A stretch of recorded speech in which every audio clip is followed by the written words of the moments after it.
taliye ku-xigeenka ciidamada booliiska dalka Soomaaliyeed Jenaraal Cabdixakiin Saacid oo socdaal muddo 3 maalmood ah qaatay ku jooga dalka Koonfur Afrika ayaa wuxuu habeenkii xalay ah kulan la qaatay jaaliyada Soomaaliyeed ee ku nool wadankani Koonfur Afrika.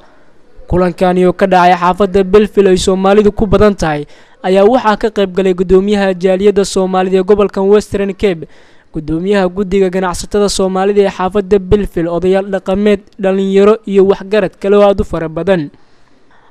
Jenaraal Cabdixakiin Saacid ayaa jaaliyada Soomaalida ee wadankani Koonfur Afrika waxa uu warbixin kooban ka siiyay xaaladda uu marayo dalka Soomaaliya, gaar ahaan magaalada Muqdisho iyo qaabka ay u shaqeeyaan ciidamada booliiska Soomaaliyeed. xamar way xorowday runtii waxayna gacanta boqolkiiba 95 ku jirtaa ama boqolkiiba 98 aan iraade maamulka dawladda.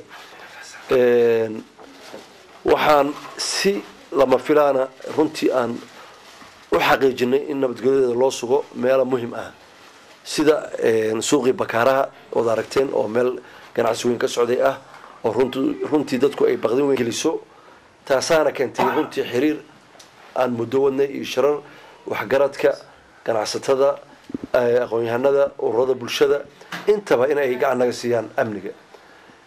taasaana runtii kaliftay inaan wax badan oo awoodayada ahayn aan daboolno. markaan usoo noqdo xaaladda amniga, waxaan filayaa wax badan idinkuma seegana xamar ama Soomaaliya oo dhan aan yiraahdo, gaar ahaan xamar oo hadda aan ka imid. runtii amnigeeda waxaan oran karaa aad iyo aad ayuu u fiican yahay, waana ilaahay mahadiis. dadku waxay aad ugu oomanayeen oy rabeen nabad. qofku markuu nabad helo ayuu ka fikri karaa nolosha. jaaliyada ayaa su'aalo ku saabsan xaaladda Soomaaliya weydiinayay taliye ku-xigeenka, iyadoo taliye ku-xigeenkuna jawaabo uu ka siinayay. sidoo kale jaaliyada ayaa siisay warbixino iyo macluumaad ku saabsan Soomaalida ku nool wadankani Koonfur Afrika. markii uu soo ilaaday kulankani ayaa waxaa saxaafadda ugu warbixiyay socdaalka taliye ku-xigeenka ee uu ku yimid wadankani Koonfur Afrika, isku xiraha jaaliyada Soomaalida ee wadankani Koonfur Afrika iyo dawladda Koonfur Afrika Mahad Cumar ahaana ninkii martigeliyay kulankani. rumaantii kulkan wuxuu ku saabsanay nin mas'uul ah sare ah oo dawladda Soomaaliya ka socda oo ah madax ku-xigeenka booliiska oo soo booqday wadankan, annaguna aan ka jaalid ahaan aan ka shaqeynay inuu la kulmo madaxda wadanka, gaar ahaan madaxda amniga, taas oo ay ka wada hadleen waxyaalo fara badan oo ku saabsan sidii mataqaanaa wada shaqeyn iyo xiriir toos ah ay labada dawlad u wada yeelan lahaayeen, si dawladda Soomaaliya looga saacideyn lahaa mataqaanaa dhinaca amniga, tababarka iyo qalabaynta ciidanka booliiska. taasu markaan u bandhigno dawladda waxay muujisay rabitaan aad u ballaaran oo ay ku ballan qaaday in artaas ay diyaar u tahay in wax u qabato haddii dhigooda Soomaaliya ay codsi iyo mataqaanaa wada shaqeyntaas ay ayagoo dhinacooda ka fuliyaan inay dawladda South Africa ay maartay wax weyn kala qabanayso, gaar ahaan dhinaca tababarada, in mataqaanaa qalabaynta booliiska, wada shaqeynta, wax isdhaafsiga mataqaanaa arrimaha amniga ku saabsan iyo waxyaalo kale oo fara badan oo hadda aan idaacadda ka sheegi karin.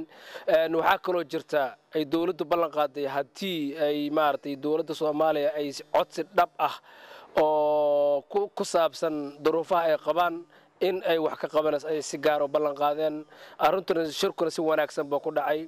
waxaan ku boorinayaa kuna dhiirigelinayaa dawladda Soomaaliya inay fursadan dahabiga ay ka faa'iideysato, ay wafuud sarsare oo mataqaanaa aan kala shaqeyn inaan dawladda aan ku xirno ay maartay noo soo diraan. taasna waxay keeni doontaa maartay in xiriirka labada wadan ee oon hore u jirin in uu si official ah oo maartay nidaamsan oo ku bilowdo.